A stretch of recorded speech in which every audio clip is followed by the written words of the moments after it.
राम राम दोस्तों, आज हम आपके लिए लेकर आए हैं शनिवार की व्रत कथा।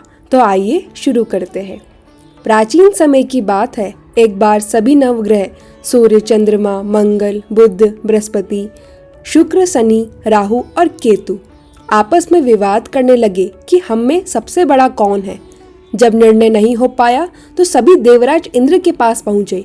इंद्रदेव घबरा गए और बोले, मैं इस निर्णय को नहीं कर सकता। धरती पर राजा विक्रमादित्य न्यायप्रिय है, वही निर्णय करेंगे।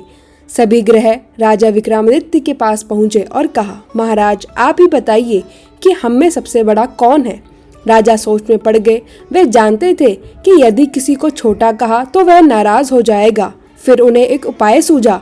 राजा ने स्वर्ण, रजत, कांसा, पीतल, सितारंग, जस्ता, अभ्रक और लोहा इन धातुओं से 8 सिंहासन बनवाए और क्रम से रख दिए। उन्होंने कहा, आप सब इन सिंहासनों पर विराजमान हो।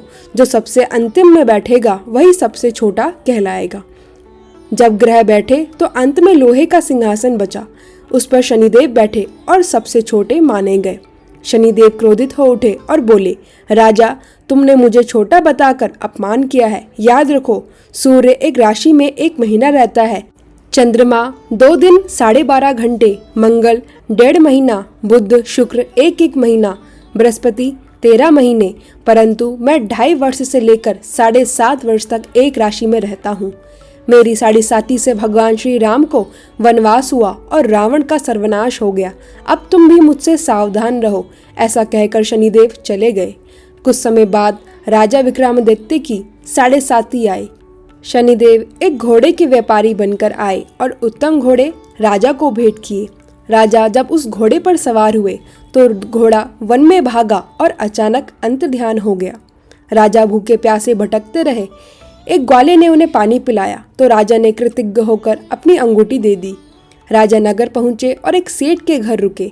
संयोग से उसी दिन सेठ की खूब बिक्री हुई तो उसने राजा को भाग्यशाली मानकर भोजन कराया। लेकिन अचानक वहां रखा एक हार गायब हो गया। सेठ ने राजा को चोर समझा और राजा को दंडित किया गया।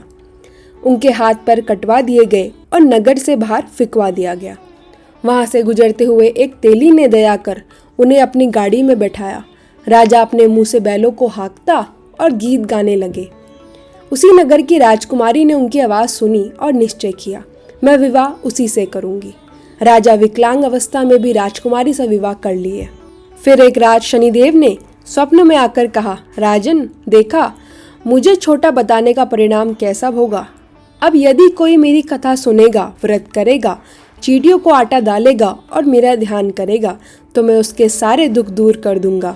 इसके बाद शनिदेव ने प्रसन्न होकर राजा के हाथ पैर लौटा दिए। सुबह जब रानी ने चमत्कार देखा तो ये सब आश्चर्यचकित रह गए। राजा ने सबको बताया कि वह उज्जैन के महाराजा विक्रमादित्य हैं। पूरा नगर खुशी में झूम उठा। सेठ ने पछताया और क्षमा मांगी। राजा ने कहा, यह सब शनिदेव की लीला थी, इसमें किसी का दोष नहीं। उस दिन से पूरे राज्य में शनिदेव की पूजा और कथा नियमित रूप से होने लगी और प्रजा सुख शांति से रहने लगी। जो भी भक्त श्रद्धा से शनिदेव की यह कथा सुनता है उसके सभी दुख दर्द दूर हो जाते हैं। तो दोस्तों, कैसी लगी आपको यह कथा? ऐसी और पौराणिक कथा के लिए हमारे चैनल भागवत मार्ग को सब्सक्राइब करें। धन्यवाद। राधे राधे श्याम।